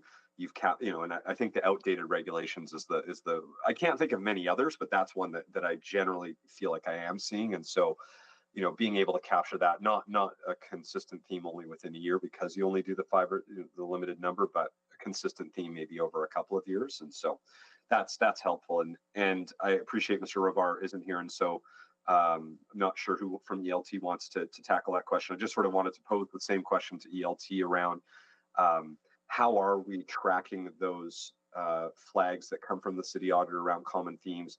How would we capture something like outdated guidelines? Because I think at this point, my hope is that every branch is now looking at their guidelines, seeing the last time they were updated, and going to update them soon after. I would hope that, you know, this is the last time, or this is one of the last times we see that. How do we make sure that's being done? I can start. Not sure if any other colleagues want to touch on that, but the common themes, the annual report, the annual work plan, providing feedback. I mean, those are regular conversations that ELT will have. I know in city operations we're talking about how do we form like an internal group in terms of preparing for audits as well, just so we can have like lessons learned across the various branches across the department, so we can be better prepared. So I think this is an ongoing active conversation in terms of, you know, how do we best prepare and be more proactive and cleaning things up like this. So I would say it's well underway. Appreciate you sharing that and encouraging to hear that you're sort of forming that within the department. And hopefully that is a conversation that's happening amongst all of ELT around how we capture those. Again, it's not like, you know, this isn't the worst case, you know, the worst situation in the world, but it's just something that if we can stay on top of those, maybe that helps us focus the audits more on those really significant pieces instead of something that gets captured every time. So that's great. I think that's it for me for now. Thank you, Mayor Sohi. Thank you so much, Councillor Principe. Thank you, Mr. Mayor. So earlier in the discussion, I had a question about the enterprise performance management. And from my understanding, it's something that's being looked into as maybe something that we won't be using. That's what I heard earlier. Possibly it's something that's being looked into. Yeah, I'm not sure if Russell is still on the line. I know from a branch perspective, regardless of what the tool is, this is absolutely something we track and take seriously. All the different performance measures. We meet monthly as a leadership team, go through our performance, flag any variances. And I, again, appreciate what the auditor flagged is, you know, we don't see a lot of DATs reflected in these because we're so heavy on the conventional side. So it's a good reminder to be more intentional about, although it's smaller, you know, let's make sure that we're reflecting those items. So again, regardless of the format, we'll make sure that we are reflecting more DATs. Okay, yeah, so regardless of the format, do you feel that that is a good format, though? Is it something that's beneficial? Is there a better format? Because like I had mentioned, only half is being updated in enterprise performance management. I don't know if there is a better system for you. Yeah, I think I'm probably of the camp that we have been using it a lot. And I think, you know, trying to achieve consistency across the corporation, I feel is really important. No specific feedback from us. We use it regularly. We're all over it. We do industry comparisons as well through CUDA and others, so we're pulling from it constantly and doing our reporting. Okay, good. And then pick up and drop off timing. The timings is still a concern that I hear about sometimes. Where is that being measured? Is it being like under the enterprise performance management, or is that more like with recommendation 6? Was it? Yeah, I'll get Paul to speak to it. I'll just flag, we did present in the fall report opportunities to shorten the pickup window, but it wasn't, it didn't get directed to advance it to budget. But we have done that research, and we would love the opportunity, if funding at some point became available, to talk about that with council again. But I'll get Paul to weigh in about how we track it. As an operational area for DATS, we do track roughly 100 operational metrics every month. One of the key ones that we do track is on-time performance across a variety of our service lines. We are funded to achieve 90% on-time performance, which is basically on average vehicles arriving within the pickup window 90% of the time. So that's the level that we're funded at, and that we monitor to ensure we're achieving that target. Okay, and just to be clear, I don't get a lot of concerns about it. I just wanted to see where, like, it was being measured. Okay, great, That's okay. thank you. Yeah, thank you. Thank you, Councillor Principe. Next, we will go to Public Member Burrows. Please go ahead. Thank you, Mr. Mayor. I have a couple of questions, 3 or 4 questions actually, that are more in the weeds as opposed to kind of overarching broad questions. So in no particular order. My working presumption is that if somebody asks for DATS service, they need it. So I'm happy to hear that we've probably erred on the side of caution from an eligibility perspective, that if you ask for it, you're going to get it some way, somehow. So that's great. My question really, though, is, are we being efficient with city resources if the default is to automatically, if our people don't know if they are eligible, to just send them off to an OT to make that secondary assessment to determine their eligibility? Does that kind of resonate? Like, can we improve our training so that we don't have to send them to an OT to determine their eligibility if they're ultimately going to be deemed eligible anyways? I can start on that, just with some of the findings from the audit, but I think what we did find was really, it was only 30% that were going to the OT, so 70% of those decisions were being made in-house. What we were looking for, though, was that for that documentation, it's important because when the condition for someone to be sent to OT had changed since the documentation that we were reviewing against, and so if those things change, that should be documented, so it's being done consistently. So that would improve efficiencies as well in that case. But I think overall, and because of the pre-screening as well that happens, that's also improving the efficiency.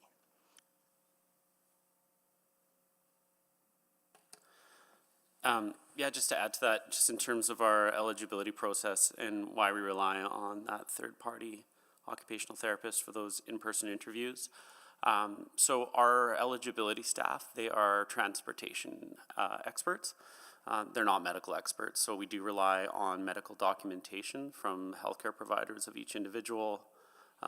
Disability and healthcare can be a very individual and personal matter, so we rely on the documentation from those experts. Where there's any uncertainty or clarification required as to one's ability to use conventional transit, because that's what our eligibility is based on, that's where we typically would rely on a third-party medical expert, such as an occupational therapist that we have contracted out, just to do those assessments and provide more clarification. That's helpful, thank you. Probably a couple of questions for the city auditor. In terms of your scope, do you have a sense of quantum, if you will? I'm a numbers guy, so I want to understand the dollars and cents. So is there any way you can comment on quantification for non-compliance, not billed, or in invoicing that you took a look at that wasn't secondarily reviewed? Because my assumption, correct me if I'm wrong, is that if it wasn't reviewed and you're flagging it, it was billed incorrectly, i.e. too high as opposed to too low. So I'd be curious on your comments as to, put this in dollars and cents for me, how much money are we missing as a city? So we did just looked at a sample of the invoices, so we didn't look at all of them. So what we actually found was there was a $48,000 underpayment. So the city had actually not paid what they should have paid in that case. Never mind. Yeah. But yeah, no, so I can't quantify it beyond that, though. Okay. Quick one around recommendation number 2. about password requirements and kind of updating kind of the controls there. I'm interpreting that recommendation to be more around kind of privacy as opposed to cyber risk. So there's more about what's in our system as opposed to access to other systems from a very nefarious kind of standpoint. Yes. Okay, final question. I think to administration, I think I saw in the presentation, or perhaps you said it, around some of the other benchmarks that we look at have a lower cost to provide similar service. I think I also heard you say in response to Councillor Rutherford around it's 50-50 today is kind of how we deploy it. Where are others at? Yeah, so the program and service review highlighted and looked at comparables. Some other cities have chosen to go with a 100% outsourced model. Some cities have 80% of the service outsourced. And it's really, I can't speak to the rationale or, you know, those decisions, but that certainly got highlighted. And it does, you know, in that report, and this was led by external folks, they said that that was one of the cost drivers when looking at this type of service. So what is the number? I think in this report it kind of highlighted $35 a trip. What is it in other scenarios? yeah, I wouldn't have it updated in today's dollars. I know then I believe they were saying there's about a $7 difference per hour at that point in time. So 2018 is when they would have done that data collection. I'm sure that with inflation and COVID impacts, who knows if that's still the same number today. Okay. But that's roughly it. Thank you. Councillor Wright. Thank you very much. So I'm looking on the DATS website, and I don't see, and maybe I'm missing it, what the eligibility requirements are. I mean, I see stuff that's, you know, call and will confirm eligibility, but so if I'm a new user and needed to use this. Yeah, so in general, if you can use conventional transit service, then you're not eligible for the specialized paratransit service. It's really for those whose disabilities are requiring them to have this additional level of service, and they can't access regular bus or LRT service. But I'll get Paul to speak to the website quickly. Okay. Sure.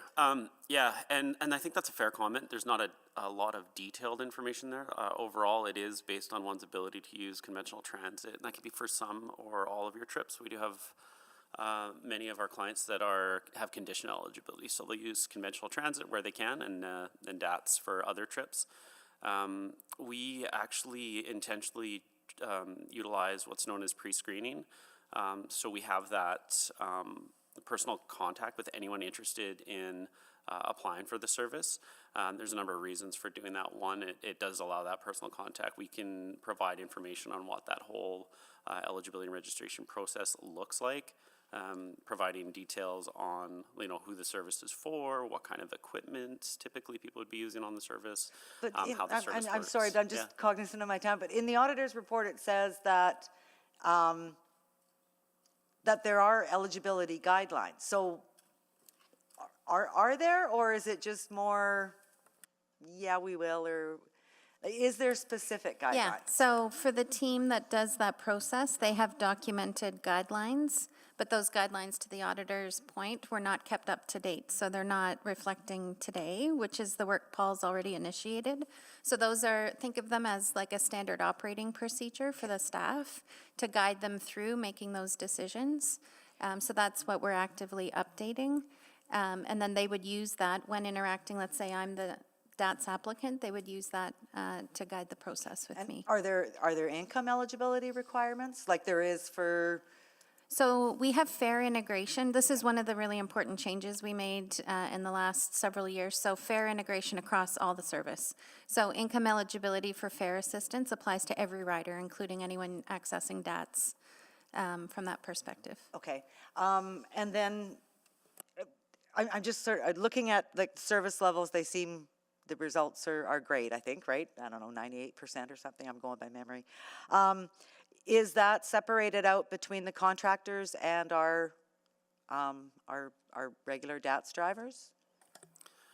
Yep, so all of our key metrics, such as on-time performance, we do track across all of our providers in-house as well as our various contracted service providers. And is it in the report? Did I miss it? We didn't separate it out in the report. Okay, okay. So can you tell me offhand is it 50-50 satisfaction results? So rider satisfaction is about the service. Rider satisfaction isn't breaking out who's provided you with the service for that particular measure on rider satisfaction. Okay, so that's not broken out. So we don't know if people are more satisfied with city staff as opposed to contractors? No, we don't break it out in that way. It's an overall rider satisfaction measure. Okay, and the on-time performance as well? On-time performance, Paul's saying they do have it separated between the different providers. Okay, sorry, Paul. So who's better? It's very close. Is it? Okay. Yeah. Okay. And with my last minute, I'm just wondering about when we use the contractors, like do we normally rely on our ETS drivers to provide the regular scheduled service and then backstop with the contractors? I'll start and then Paul can give the details. We have different vehicle types provided through in-house versus out of house. Right. So depending on the rider's needs, that also leads to which provider, which vehicle they're getting, but Paul can go through it a bit more.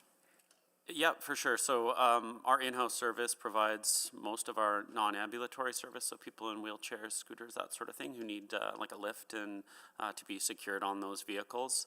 And then our contracted service is supplementary service, primarily ambulatory. We have some small capacity for wheelchairs and scooters on that service. But yeah, it's scheduled, and basically our in-house service is the core service. We'll utilize that budget fully, and then through the contracts, that's where we get a bit more flexibility, seasonally, weekly, daily, to adjust resources as needed, because it is all based on volume of trip demand. Okay, so if the weather changes, there's more demand for the contractor. Okay, thank you. Thank you. Just want to follow up on some of the questions related to training. So is the training similar for both in-house and contracted drivers? So now that we've moved to the single transit operator classification, there's better integration on the training side, and then an extra layer of training for those doing paratransit service delivery.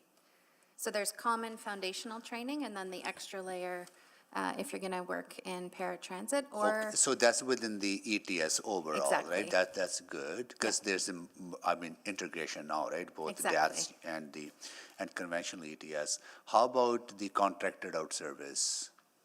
Yep, Paul can speak to that. Yeah, so we did develop, based on best practice and working with across the industry for accessible transportation, the training standards for our contracted service providers. So they are all provided with consistent training guidelines and materials.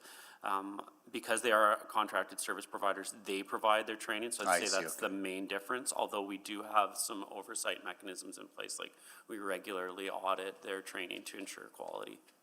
Got it. I come from that world, right? I used to work at DATS, and I have seen how privatization actually can lead to erosion of service, and has taken decades for us to be where we are today, bringing in-house and quality of service enhancements we have made. So I'm a little nervous when I hear annual service reviews, which is good to do. I think we should always be doing comparison, but I would be very cautious to read into that we want to go back to privatization of DATS service. I think on my end, and Janine can share more context from the audit perspective.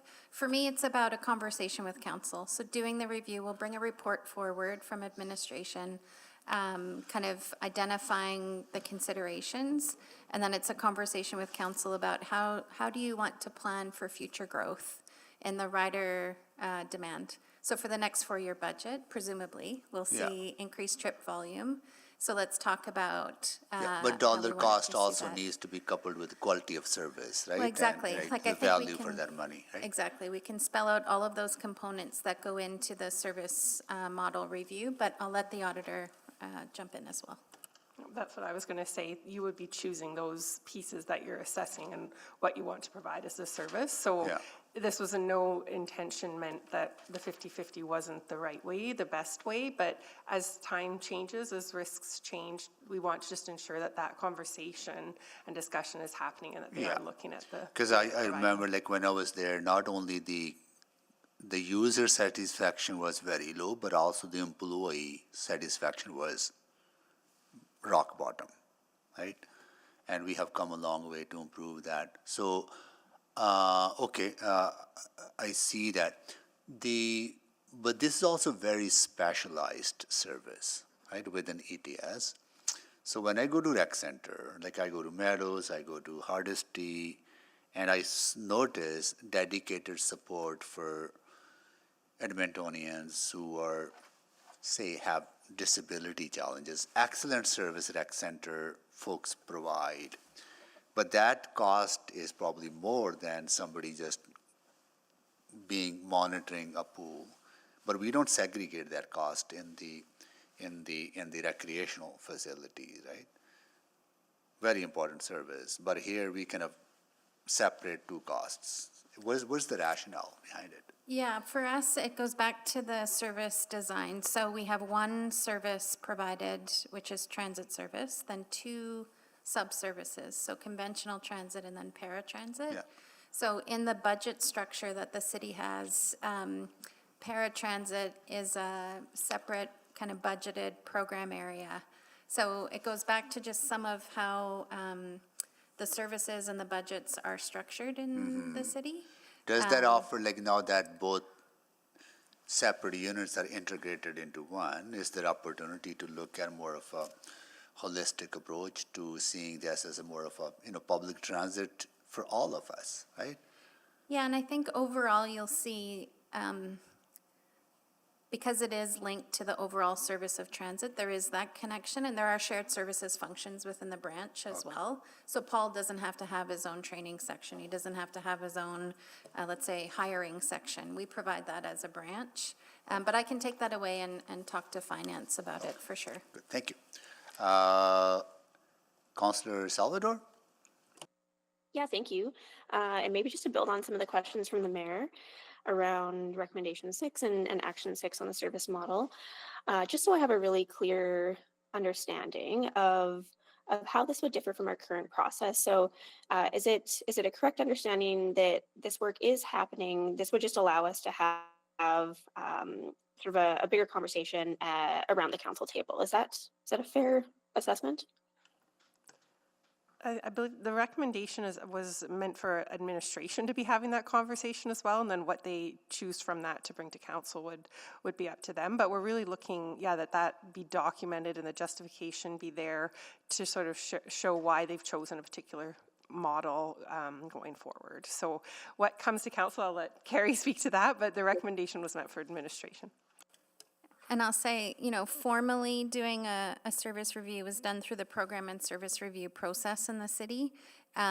We haven't, because of COVID, we were really disrupted in our trip volumes, so haven't really had to have a conversation about planning for growth. And I think that's where this is a really helpful segue into that. So we'll make sure to incorporate it for the next 4-year business and budget planning cycle. But I would be so bold as to say, no, we're not formally sitting down to review the service model for DATS on an annual basis within the branch. We have not done that, at least not in my almost 8 years with ETS.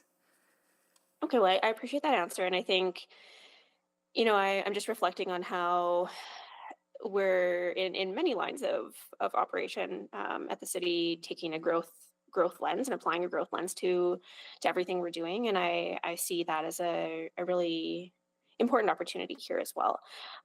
So another question I had was just around, I guess, what I'm trying to anticipate what we can see when that comes in front of us in advance of the 4-year budget. You know, what kinds of inputs and measurements would help inform that service model review? Are you able to share, or at least give me a little bit of a line of sight as to what we would expect to see from something like that? So I think we have to work with the auditor on that to satisfy kind of what they're looking for. So I'm not sure if Janine has examples that she'd look for.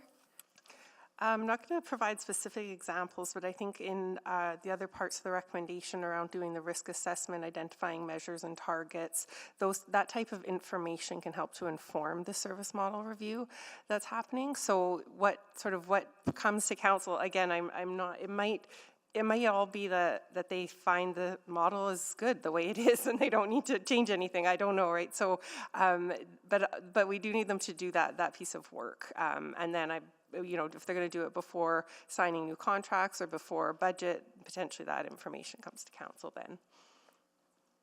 Okay. And I guess I'm also wondering, if is it reasonable or realistic to expect that to also be an opportunity to talk about resourcing gaps?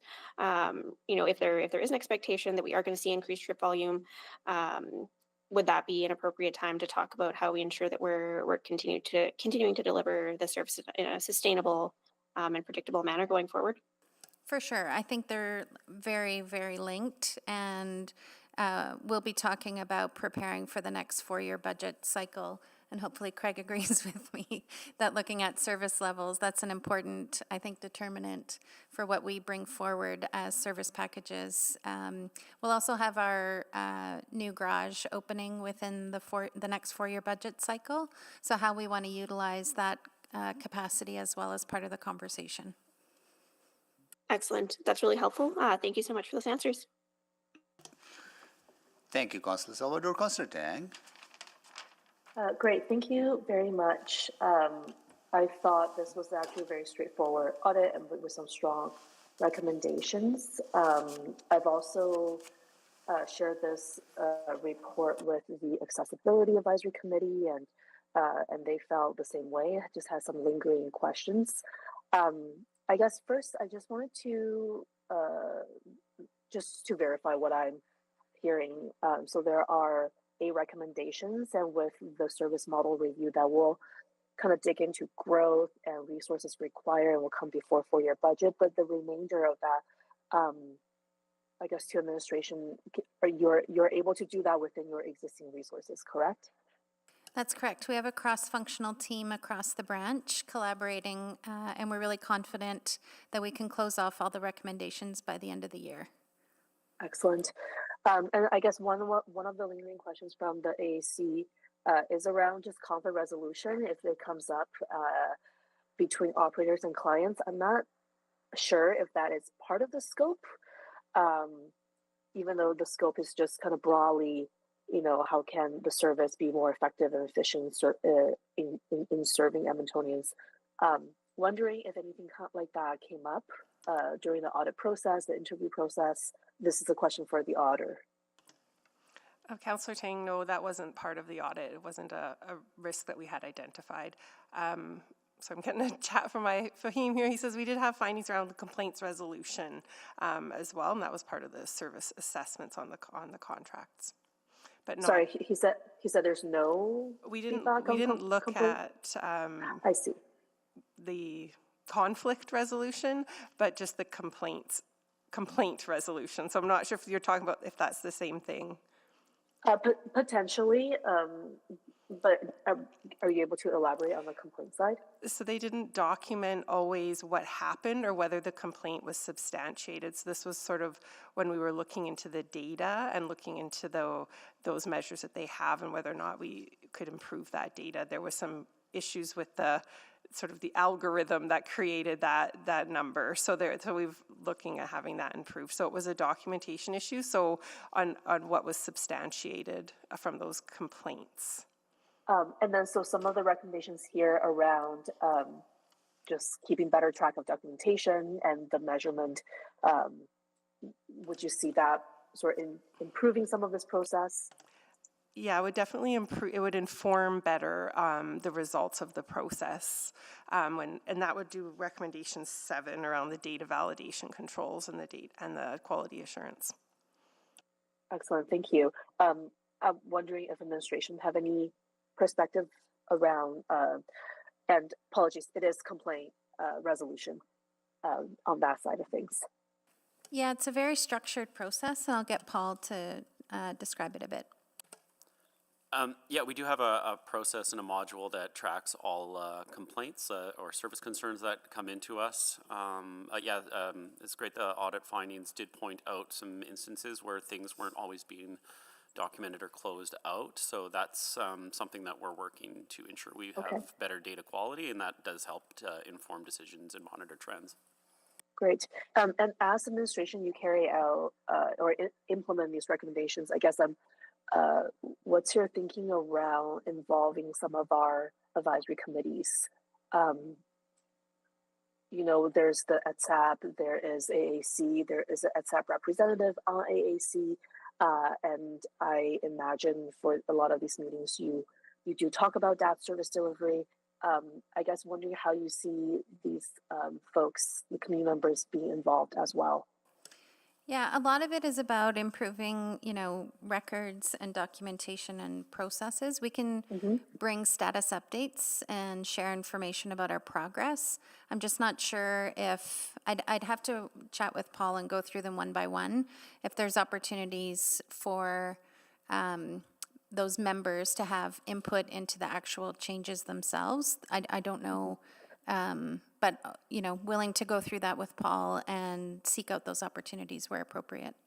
For sure, because I do see some of this being very internal, but I'm thinking about even just as a sounding board, I think, folks are available and eager to always talk about that. So just wanted to mention that. Yeah, for sure. But other than, thank you so much for this. That's it. Thank you, Constantine. And Constantine Rutherford. Yeah, just a few follow-up questions. So with what I heard from an answer previously is that you're not breaking out service satisfaction by in-house or contracted. That's correct. It's about the service and not. So how if you're delineating? Because in recommendation 6, and as per the comments from Mayor Sohi, we need to take more than just the financial into account. On recommendation 6, it specifically says, sorry, I'm just trying to sift through right now. Recommendation 5, it's a big document, good content. On recommendation 6, it says that it needs to maintain value for money and service quality. So if you're going to come back with a service review that doesn't break out the service quality and there's a recommendation, I'm worried we're not going to see that. Yeah, and that's some of the work we're going to do following this audit. So happy to incorporate that into the documents that we develop that the auditor reviews with us. We're also talking about adding DATS rider focus groups to get more qualitative feedback. Perfect. Which we haven't done today. We've tested it with conventional and it's quite helpful. So that's an active conversation we're having. So I hear what you're saying and we can incorporate that. Yeah, I just want to make sure that's not, if you're not collecting it now, I think you should start collecting it as soon as possible if you're going to come back with a recommendation in the next 4-year budget around the service model. Got it. Thank you. Okay. Mr. McEwen looks like he's deep in thought. I'm thinking of, and I don't know if this adds value to the conversation, but I'm relating back to the waste audit, which had a similar recommendation in terms of that 50-50 split. And similar in waste, we don't collect satisfaction based on contractors or in-house services. It's just the service itself. So the way I interpreted this service quality, there's a host of other things we can do operationally to test the service quality, not necessarily. And then I agree, they're totally different services, which is why I probably wouldn't have said anything had you not called me out here. But so different service, but I think there is a way to still achieve audit recommendation 6, value and service quality, without necessarily peeling apart the customer satisfaction piece. Fair. Other, you know what I mean? So I just want to make sure that that is equally weighted. I I want to go back to this eligibility line of questioning for a second too. In terms of, there was something you said about there's like conditional or circumstantial eligibility. Did I hear that right? Yep, that's correct. Is one of those things, like, do we see a big uptick in demand in winter? We do have several hundred clients who are winter-only eligible, and that's primarily folks that have physical disabilities where the primary barrier is getting to and from bus stops and transit stations. Yeah, So this is where I just wanted to flag that, because I know Mr. McEwen is, and I have had a few conversations about accessibility around bus stops and the snow servicing levels, and I'm working with his office on a motion actually to shore up some of this discussion. But I think when we're talking about the 4-year budget and building that out, when we're seeing the cost per trip of DATS versus a conventional trip, if there's key bus stop locations that if they were cleared would alleviate some of the need for DATS use, is there a value proposition there? Is there a way that we can get more people using that? So I think just wanted to make sure that that's part of that conversation. I don't have any further questions. I'm happy to move the receipt of information on item 7.3 and 7.4. Thank you, Councillor Rutherford. Councillor Wright, go ahead. Thank you. So going back, okay, so the satisfaction survey isn't split out, but I understand like the same day trips, what was that, a 30%? We only managed 30% of the same day trip requests? That number's closer to 50%. Oh, okay, sorry, okay, memory's gone. So that could be attributed to weather, so if there is a snowstorm, people don't think that they can get down the sidewalk to their bus stop, or that would increase the demand? No, it has more to do with the service design. So we're designed primarily to accommodate trips booked at least a day in advance, and that's because it is planned to go from any destination to any destination in the city of Edmonton. So we kind of have to know what the trips that we're trying to accommodate are in advance in order to accommodate the service. And then basically a same-day service request, we try to accommodate those as we can with flexibility. So there might be some room from cancellations and things like that. So we try to accommodate all requests that come in the day of service to make sure we're being as efficient as possible and provide a bit more flexibility. But primarily our service is based on pre-booked trip requests. That's what that means. Okay, so it's not necessarily that we're using those contractors to help out with that extra demand on a same-day basis? No, not necessarily. They would provide us a bit more flexibility so that we can adjust, but it's primarily to make sure that we're meeting all of the trip demands in advance. And that's fairly common across paratransit service. Oh, okay. And then I guess I've got a question about sort of the costing of it. So we charge the rider $3 or $4 depending on where they fall. So it's the same fare structure as conventional service. But then the contractors bill us for like what a regular taxi ride would be, $30 or $40 depending where they're going? So there's a contract that's negotiated through a competitive RFP process. We have a multi-party kind of contract arrangement, and the terms and conditions would be described in the contracts. Okay, but it's far more than just the For sure. There's $3 or $4. Okay. Absolutely. It's not a cost recovery model. It is, as we noted in our presentation, it is more expensive, and the auditor flagged it in the report. Absolutely, across the country, more expensive to provide a door-to-door service than it is to do a mass transit conventional service, for sure. Okay. And is any of that transit funding, would that be available, the federal transit funding, would that be available for DATS? So the current Canada Public Transit Fund is intended to be capital funding, and we're going to share an update in the next little bit with Council about the status of those applications. But they're not operating dollars to operate the service. But capital would allow us to buy those those buses, right? Yeah, so our baseline stream, we have looked at our capital plan and we've outlined opportunities each year to use those funds. And we'll bring it forward to council during the fall supplementary budget adjustments. And that's where we'll have discussions, and it's a decision point for council about the items you'd like to fund using that 40% funding. But are DATS buses part of that? Exactly. Yeah, okay, Yeah, perfect. exactly. Okay, and then I don't know if this is more training, and again with the contractors, with the driver documentation and vulnerable sector check. I'm just wondering, with the confirming a valid license, we don't do like an abstract to see how many demerits they have if they're a safe driver? We kind of wait till their license is suspended? Which I'm sure it wouldn't be, but. Yeah, we just ensure that they do have a valid, appropriate license as that to meet that requirement. Okay, and that's pretty standard for any of our drivers, right? It's just a valid license, it's not abstract? Correct. Yeah, okay. Okay, I think that's all I had. Thank you very much.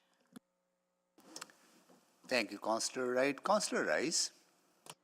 Thank you, Mayor Sohi, and then thank you for the report. And then my colleagues asked a very good question. I'm going to not repeat, but I do have one quick question. And in 2024, the online booking system was updated. So my question is this online booking system is independent online booking system besides the on-demanding booking system, or is it part of that on-demanding book system? Yeah, those are separate. They're two different services. So the paratransit system was updated, and it's separate from our on-demand contract. Okay, so if that is the case, is the same time an on-demanding booking system updated, or is a different time it will be updated?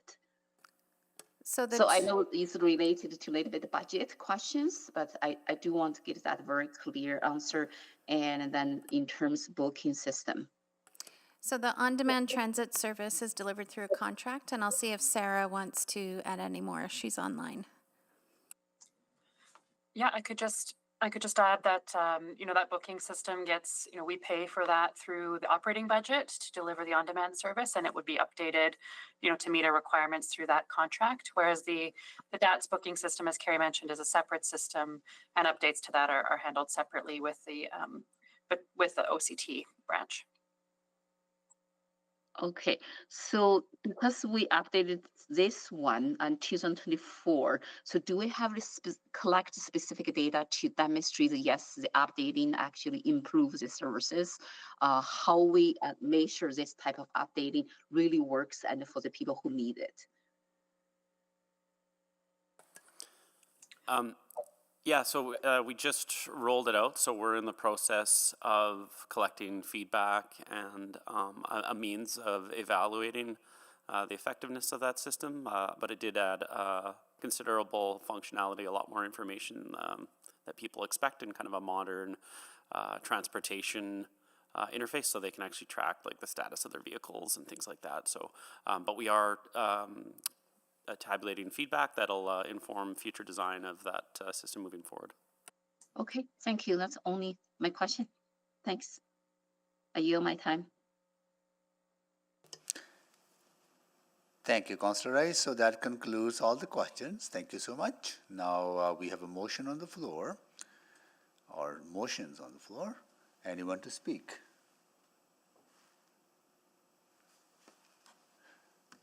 Okay, let's see.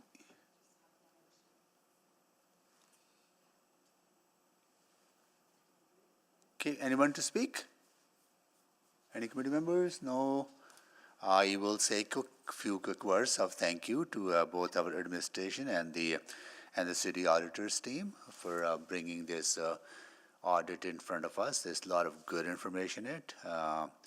I really appreciate that, and really appreciate the work of the folks who are delivering this service. This is a very, very important service to Edmontonians.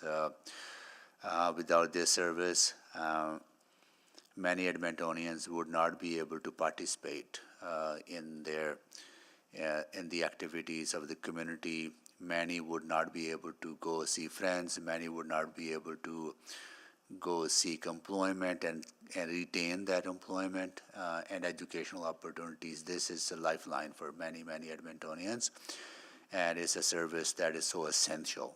And we got to continue to provide this service and continue to provide at the best quality that we can do so. I am very, very grateful to the work being done because I have actually seen and heard about how the service has improved over the decades. It was used to be a very, very terrible service. It was seen as more of a secondary service, not a primary service, and the needs were not recognized as essential needs of Edmontonians. And we have come a long way in doing so, and integrating this into the overall ETS service is absolutely a step in the right direction. So we need to retain that and continue to build on that success. I'm always open to looking at new information under any service review that we can undertake, but I would state from my point of view that and recognizing my lived experience in this area, that privatization in the past of that service has been done at the cost of those who provide that service to people, and also the cost of those who access that service, right? So, and both are unacceptable. And I think we need to be very careful when we get into these conversations that we are, yes, dollars and cents are important, absolutely, particularly, or all the time. But I think more important now that we are going through some of the most budgetary challenging times, so absolutely. But we are here to serve people, and we are here to provide that quality service to all Edmontonians. And all Edmontonians deserve that quality service, and we need to see the service through those many various lenses, not just the financial lens: quality of service, accessibility, affordability of service, satisfaction of service, but also the satisfaction of those who provide their service, and how we value their service and how we compensate them for that service. I think we need to have that. I'm pretty sure we will have that holistic approach, because just looking at the privatization itself leads to many questions and consequences. So I would not entertain that, right, in any way, right? So with that, we'll look forward to how we can continue to enhance the service that Edmontonians rely on. Okay. With that, I'll go to Councillor Rutherford to close. Yeah, thank you. I'm always amazed when I get some of the stats, especially from city operations, on the scope and scale of the work that they do. And I'm looking back to the report that came in the spring about DATS, and that the stat is that in 2024, the DATS averaged 3,000 trips per week. That's 3,000 Edmontonians every week getting to places that they need to be. Medical appointments, the grocery store, visits with family and friends. And that is so important. And I think we often forget about just the sheer volume of work that is being done. And so I want to start with that thank you for that amount of work. And I want to thank the city auditor. I think this work is so complementary to, as the mayor mentioned, some of the work to improve the service outside of the scope of this audit that has happened and will continue to be pushed on in as long as I'm in this seat, for sure. I think that the recommendations were really sound, that you found things around, our eligibility process, and we don't want an unintended consequence of leaning too firm and rigid where, people are unintentionally left out of getting a service that they need, but having those guidelines with flexibility to make situational determinations is not an easy task, but I think it's one that, we need to look into. The privacy controls are really important, so good flag there. And I think it's always so funny when I see something like the password protection, but I think about even, not that long ago and how fast technology is moving. where I think my password would have been like 12345 hi when I was a teenager. Well, you know what I mean. But like it was very unsafe, and now it's a combination of a bazillion things, right? And so it just shows you how fast and rapidly things change in our world too. The contract management practices, you know, there was a lot to that one and that finding. Definitely want to be holding our contractors more to account if they are not meeting their deliverables. So I'm excited to see that fall into place. I won't repeat what the mayor said. I think we always have to look at things more holistically in terms of what are we actually trying to achieve and what's the best path to get us there. But I'm looking forward to that conversation down the road.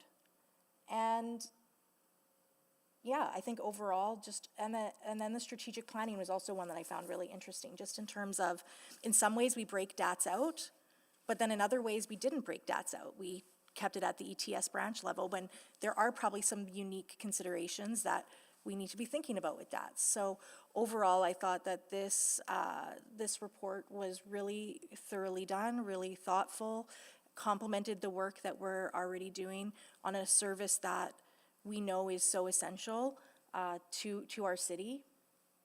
And, you know, I think what this sheds to me is, in addition to the things that I think need service improvements that I mentioned before, the same-day booking trips, the shortening the pickup window, the expanding service hours, because we've done a lot to expand service hours with conventional bus transit and, you know, permanently funding on demand, but we have not done the same yet with DATS. And it's been hard this term, but I think it's going to be a conversation that the next council is going to have to grapple with in the 4-year budget.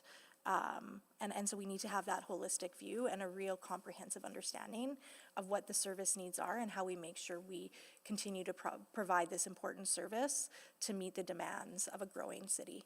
So thank you so much, and appreciate both admin's response and the city auditor's work on this. Okay. Thank you, Councillor Rutherford. So please vote.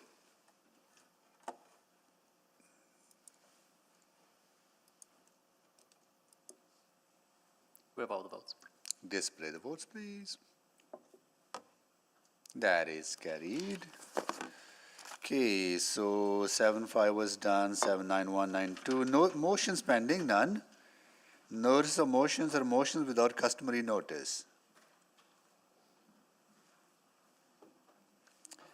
We are adjourned at 11:41. Thank you, everyone.